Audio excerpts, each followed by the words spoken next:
뭐 하시는 거예요 지금? 일단 한잔 하고. 여기가 어디냐? 보물선에 보면 해적들이 배에서 떠내려온 해변에 박혀있는 위스키 잔을 꺼내서 마시는 장면이 있잖아. 왜 뭔 위스키에 이렇게 많이 떠내려왔어?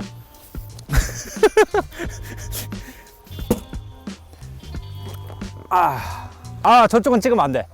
카메라 이쪽. 딱 여기서부터 여기까지만 찍으면 스코틀랜드가 따로 없어.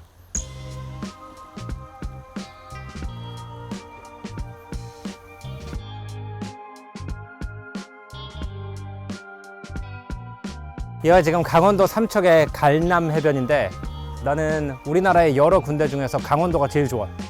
내가 원래 강원도 출신이고 어렸을 때 아버지가 강릉에 근무를 해서 강릉을 왔다 갔다 하면서 살았어요. 그 이후로 이제 서울에도 살고 뉴욕에도 살고 파리에도 살고 여러 대도시에 살았지만, 대도시에서 나고 자란 사람이랑 정서적으로 좀 차이가 있는 것 같아요. 서울에 있을 때는 일하러 어딘가 와서 투숙하고 있다는 느낌이 들지, 완전하게 집에 와서 쉬고 있다는 느낌은 별로 안 들어요. 완전하게 쉬고 있다는 느낌이 드는 거는 일단 1제곱킬로미터 반경 안에 사람이 10명 이상 있으면 안 돼. 사람이 없어야 쉬는 것 같아. 여기처럼.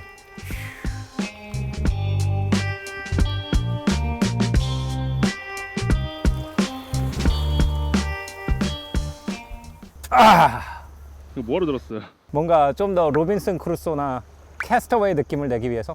전에 우리 장논선 박사님이랑 한 도파민 컨텐츠에서 얘기했지만, 힘들고 고통스러운 거를 경험한 다음에 오는 아주 작은 즐거움은 즐거움 위에 얻는 즐거움의 몇 배의 즐거움이다 라는 얘기를 했잖아요. 근데 내가 진짜 고통을 겪고 싶진 않잖아. 무인도에서 생존을 하고 있는 것 같은 느낌만 주고 이제 거기다 즐거움을 얻는 거죠.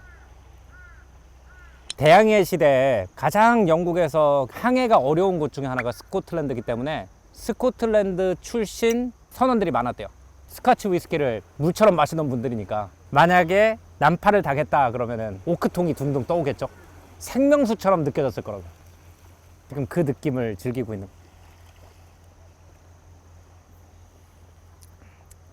6개월쯤이 지나가면 연락선이 하나 지나가겠고, 그때까지 일단 불을 지펴야겠어. 그리고 이걸 깎아서 작사를 만들어야지. 오늘 저녁은 뭔데요? 오늘 저녁은 멍게랑 전복회.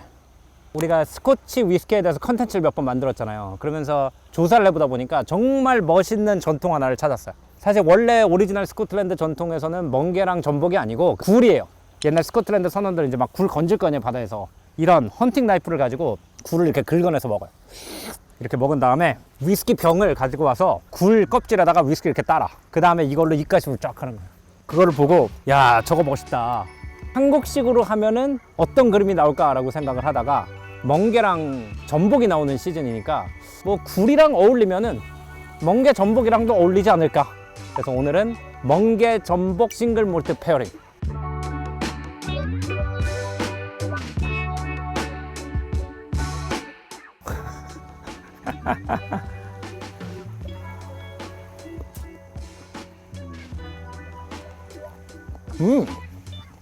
괜찮다. 그래서 이제 이걸 이렇게 먹었다는 거 아니야. 뭐야. 이 전복은 이렇게 생겼구나. 눈 구멍이 뚫려 있어가지고 여기다가 이 위스키를 넣을 수가 없네. 근데 전복도 전복이지만 나 원래 멍게를 엄청 좋아해가지고.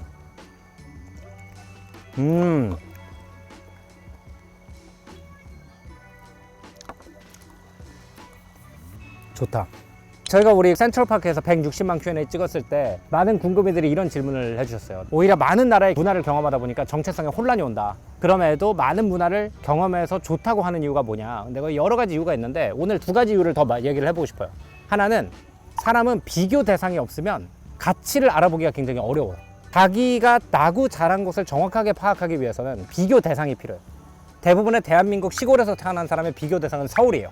서울 가면은 뭐 교육시설도 잘 돼 있대, 인프라도 좋대, 의료시설도 좋대. 이거를 비교 대상으로 삼으니까 내가 나고 자란 곳의 장점이 잘 안 보이는 거예요. 근데 내가 여행을 여러 군데 다니다 보니까 세계에서 진짜 가장 아름답다고 정평이 난 곳, 대표적으로 이제 프랑스의 남서쪽에 가면은 피레네 산맥이랑 지중해랑 만나는 지점이 있어요.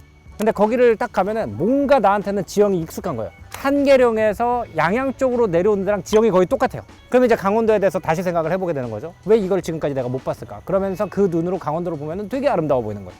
뭐 예를 들어서 뉴욕에서 차를 타고 한 250km 정도 위로 가면 안디론덱이라고 하는 산이 있어요. 뉴욕 사람들이 제일 자연이 아름다운 곳이라고 자부하는 곳이거든요. 딱 갔어요. 오대산 국립공원이야, 그냥.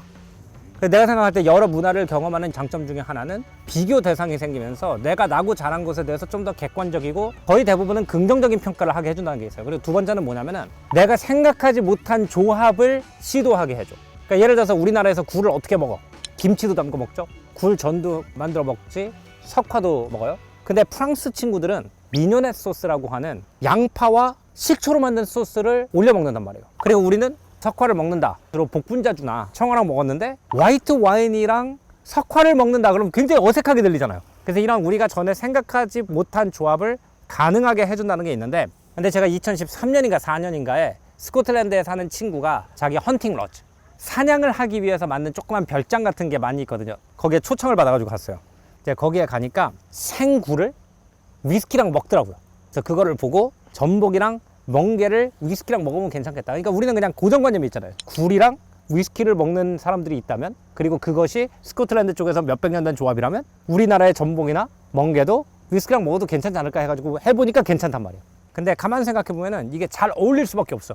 시푸드 굉장히 상큼하지만 살짝 비려. 굴 같은 것도 좀 덜 비리게 먹으려고 씨설트를 뿌리고 위에다가 레몬즙을 뿌리잖아요. 프루티 향을 더하잖아. 탈리스커가 바다소금 노트가 있는 걸로 굉장히 유명한 위스키잖아요. 전복 같은 게 바다에서 나온 거기 때문에 그 씨설트 노트가 확 살아요. 근데 이거는 이제 묵직함, 과일 향이랑 달콤한 느낌까지 다 들어가 있으니까 또 알아요. 이게 이제 외국인들 사이에서 소문나는 거야. 트립 어드바이저 같은 거 통해 가지고, 야, 강원도의 삼척에 가면은 위스키를 한 병 가져가. 삼척의 어느 항에 가가지고 멍게나 해삼이나 전복회를 산 다음에 바닷가에 가가지고 위스키랑 마시면 죽여.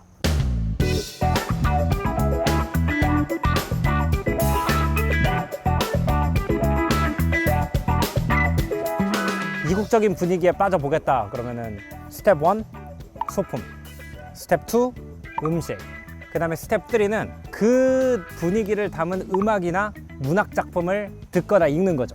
스코틀랜드의 정신을 대표한 시인이다 그러면 월터 스캇이라는 시인을 뽑는단 말이에요. 근데 그 월터 스캇이라는 시인이 남자 인어와 여자 인어의 노래이라는 시를 썼어요. 여기서 몇 줄만 읽어볼게요. 바다 밑 몇 길 깊이 속에서 반짝거리는 진주로 비즈를 만드네.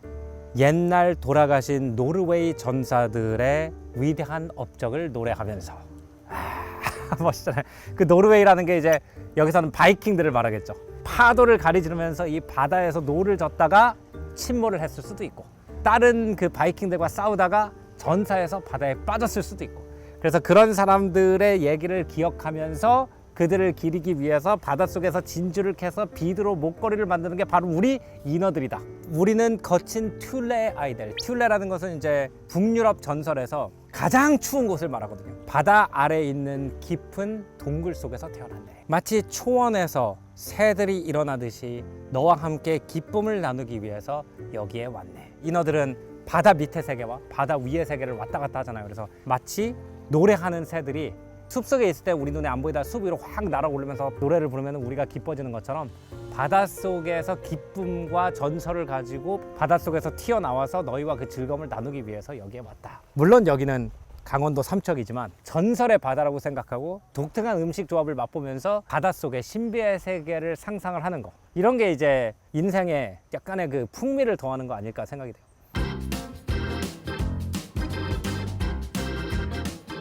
기본적으로 스코틀랜드 문화가 세 가지 정도로 분류할 수가 있는 것 같아요. 하나는 우리가 브레이브 하트 같은 영화를 통해서 익숙한 하일랜드 문화가 있어요. 그 다음에 큰 이렇게 초원에 양을 치는 분들 있죠. 그 평야지대, 로울랜드 문화가 있어요. 근데 세 번째는 어업을 하는 분들이 많다 보니까 갑각류, 특히 랍스터라든지 이런 거를 먹으면서 위스키로 피로를 풀고 그날 푹 자고 다음날 또 배 타고 일하러 가던 그런 전통이 있었을 거예요. 그래서 어떤 위스키는 뭔가 그 안개가 자욱한 돌산들이 이렇게 광고에 나오고 계곡 아래에 있는 증류소가 나오고 그래요. 근데 오늘 내가 이제 탈리스커를 가져왔는데, 탈리스커는 증류소 자체가 바다 옆에 있어요. 그래서 탈리스커의 모토가 Made by the Sea예요. 근데 by라는 표현이 영어에 두 가지 의미가 있잖아요. 바다가 만든 위스키다라고 번역을 할 수도 있고, 바다 옆에서 만든 위스키라고 번역을 할 수도 있잖아요. 특히 이제 바다 이미지가 있는 위스키들 같은 경우에는 섬에서 만드는 경우가 많은데 그중에 스카이섬의 첫 번째로 세워진 증류소가 탈리스커. 그래서 뭔가 탈리스커 그러면 이런 거랑 먹어야 될 것 같은 이미지가 있는 거죠. 얘는 이제 와일더 씨라고 그래가지고 아예 그 바다 테마로 나온 거라서 해안선을 모티브로 한 디자인도 있고 병 같은 경우에도 재생 유리로 썼다고 그러더라고요. 돌아가신 노르웨이의 어르신들이 바닷속에서 이렇게 잠자고 있다가 플라스틱 병이 떠내려가요. 얼마나 기분 나쁘겠어요.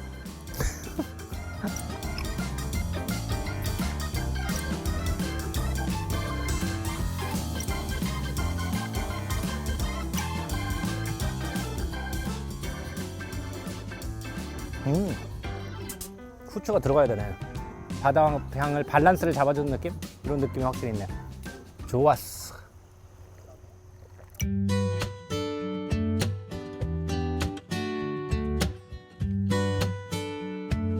제가 맨 처음에 이제 유튜브 시작했을 때 사람이 언제부터 인생이 재미없어지냐, 자기 혼자 청승을 떠는 것을 그만했을 때 낭만이 없어진다라는 얘기를 했었어요. 그러니까 대부분 우리가 뭔가 멋있게 세팅을 한다 그러면 사랑하는 사람을 감동시키기 위해서, 아니면 다른 사람들한테 내가 얼마나 멋있는 사람 증명하기 위해서, 이런 걸 위해서는 잘 세팅을 한단 말이에요. 근데 나 혼자 분위기에 심취하기 위해서 세팅을 하는 거를 10대, 20대 초반까지는 하는데 대체로 20대 중반 이후에는 잘 안 한단 말이에요. 그리고 나이가 먹으면 먹을수록 사람이 실용적으로 바뀌면서 뭐 거기 가는데 이렇게 무거운 거 다 들고 가, 뭐 거기 가는데 소주 마시면 되지, 뭐 이걸 거기까지 지고 가, 이런 생각을 하게 되는데, 사실 인간은 분위기의 동물이라서 내 기분은 세팅하고 100% 관련이 있거든요. 그래서 자기 스스로를 위해서 청승을 떤다. 나 스스로 오늘 한번 실천을 해봤습니다. 자, 오늘 조승현의 탐구생활은 여기서 마무리하고요. 다음번에는 더 재밌는 문화 역사 이야기로 여러분 찾아뵙겠습니다. 안녕히 계십시오. To the mermaid. 돌아가신 노르웨이의 바이킹 전사들을 위해서.